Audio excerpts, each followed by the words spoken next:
ಶಿವಕುಮಾರ್ ತನ್ನ ಅಂಗಡಿಯಲ್ಲಿ ಗ್ರಾಹಕರಿಗಾಗಿ ಕಾಯ್ತಾ ಸುಮ್ಮನೆ ಕೂತಿದ್ದಾರೆ. ಒಂದು ಸಮಯದಲ್ಲಿ ಆತನಿಗೆ 1 ನಿಮಿಷನೂ ಬಿಡುವು ಸಿಗ್ತಿರ್ಲಿಲ್ಲ. ಅಂಗಡಿಯಲ್ಲಿ ಗ್ರಾಹಕರು ತುಂಬಿರ್ತಿದ್ರು.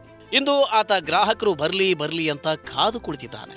ಇನ್ಸ್ಟೆಂಟ್ ಡೆಲಿವರಿ ಪ್ಲಾಟ್ಫಾರ್ಮ್ಗಳು ಮತ್ತು ದೊಡ್ಡ ಡಿಪಾರ್ಟ್ಮೆಂಟಲ್ ಸ್ಟೋರ್ಗಳು ಸಮೀಪದಲ್ಲೇ ಬಂದಿರೋದ್ರಿಂದ ಶಿವಕುಮಾರ್ಗೆ ಈ ಸ್ಥಿತಿ ಬಂದಿದೆ. ಹೋಮ್ ಡೆಲಿವರಿ ಮಾಡೋದಕ್ಕೆ 3-4 ಡೆಲಿವರಿ ಹುಡುಗರನ್ನ ನೇಮಿಸಿಕೊಳ್ಳುವಷ್ಟು ಬಂಡವಾಳ ಶಿವಕುಮಾರ್ ಬಳಿ ಇಲ್ಲ. ಅಷ್ಟೇ ಅಲ್ಲ, ದೊಡ್ಡ ಮಾಲ್ಗಳಿಗೆ ಕಾಂಪಿಟೇಷನ್ ಕೊಡುವಷ್ಟು ಸ್ಥಳವೂ ಆತನಲ್ಲಿ ಇಲ್ಲ.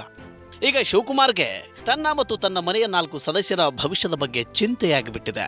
ಇಡೀ ಮನೆಯ ಖರ್ಚು ವೆಚ್ಚ, ಮಕ್ಕಳ ಶಿಕ್ಷಣ, ಅಪ್ಪ ಅಮ್ಮನ ಔಷಧಿ ಇದೆಲ್ಲವನ್ನ ಆತ ಅಂಗಡಿಯಿಂದ ಬಂದ ಆದಾಯದಲ್ಲೇ ನಿರ್ವಹಣೆ ಮಾಡ್ತಿದ್ದ. ಈಗ ಬಿಸ್ನೆಸ್ ಇಲ್ಲದ್ರಿಂದಾಗಿ ಇದೆಲ್ಲವನ್ನು ನಿರ್ವಹಣೆ ಮಾಡುವುದು ಹೇಗೆ? ಆತನಿಗೆ ತುಂಬಾನೇ ಚಿಂತೆಯಾಗಿಬಿಟ್ಟಿದೆ. ಇದು ಚುನಾವಣೆ ವರ್ಷ. ಫೆಬ್ರವರಿ 1ಕ್ಕೆ ಸರ್ಕಾರ ಮಧ್ಯಂತರ ಬಜೆಟ್ ಮಂಡನೆ ಮಾಡ್ತಿದೆ. ಹೀಗಂತ ಶಿವಕುಮಾರ್ ಪತ್ರಿಕೆಯಲ್ಲಿ ಓದ್ಕೊಂಡಿದ್ದಾನೆ. ಹೀಗಾಗಿ 2019ರ ಬಜೆಟ್, ಆಗ ಮಧ್ಯಂತರ ಬಜೆಟ್ನಲ್ಲಿ ರೈತರಿಗೆ ನೇರ ಹಣಕಾಸು ನೆರವನ್ನು ನೀಡಿದ್ದನ್ನು ಶಿವಕುಮಾರ್ ನೆನಪಿಸಿಕೊಂಡ್ರು. ಈ ಬಾರಿಯೂ ನನ್ನಂತಹ ಸ್ವಯಂ ಉದ್ಯೋಗಿಗಳು, ಕುಟುಂಬದ ಏಕೈಕ ಆದಾಯ ತರುವ ವ್ಯಕ್ತಿಗಳಿಗೆ ಏನಾದರೂ ಒಂದಷ್ಟು ಗ್ಯಾರಂಟಿಗಳನ್ನು ಸರ್ಕಾರ ನೀಡಬೇಕು ಅಂತ ನಿರೀಕ್ಷೆ ಮಾಡ್ತಿದ್ದಾರೆ. ಆನ್ಲೈನ್ ಮತ್ತು ದೊಡ್ಡ ಸ್ಟೋರ್ಗಳ ಜೊತೆಗೆ ಸ್ಪರ್ಧೆಯನ್ನು ಒಡ್ಡೋದಕ್ಕೆ, ಸ್ಟೋರ್ಗಳಲ್ಲಿ ಸ್ಟಾಕ್ ಹಾಕುವುದಕ್ಕೆ, ಕಡಿಮೆ ದರದಲ್ಲಿ ಸಾಲ ಇತ್ಯಾದಿ ಗ್ಯಾರಂಟಿಯ ನಿರೀಕ್ಷೆ ಶಿವಕುಮಾರ್ ಅವರದ್ದು.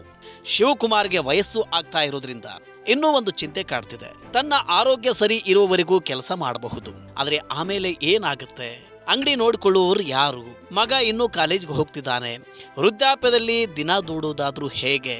ಇದೇ ಕಾರಣಕ್ಕೆ ಸ್ವಯಂ ಉದ್ಯೋಗಿಗಳಿಗೆ ಸರ್ಕಾರ ಗ್ಯಾರಂಟಿ ಪಿಂಚಣಿಯನ್ನು ಕೊಡಲಿ ಅಂತ ಶಿವಕುಮಾರ್ ನಿರೀಕ್ಷೆ ಮಾಡ್ತಿದ್ದಾನೆ.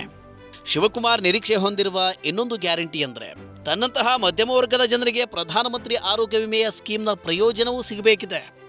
ಸರ್ಕಾರ ಏನಾದರೂ ಸ್ವಲ್ಪ ಹಣ ಕಟ್ಟಿಸಿಕೊಂಡ್ರೂ ಪರವಾಗಿಲ್ಲ, ಈ ಬಜೆಟ್ನಲ್ಲಿ ಈ ಎಲ್ಲ ಗ್ಯಾರಂಟಿಗಳನ್ನು ಸರ್ಕಾರ ನೀಡಿಬಿಟ್ರೆ ಶಿವಕುಮಾರ್ ಅಂತಹ ಕೋಟ್ಯಾಂತರ ಜನರಿಗೆ ನೆರವಾಗುತ್ತೆ.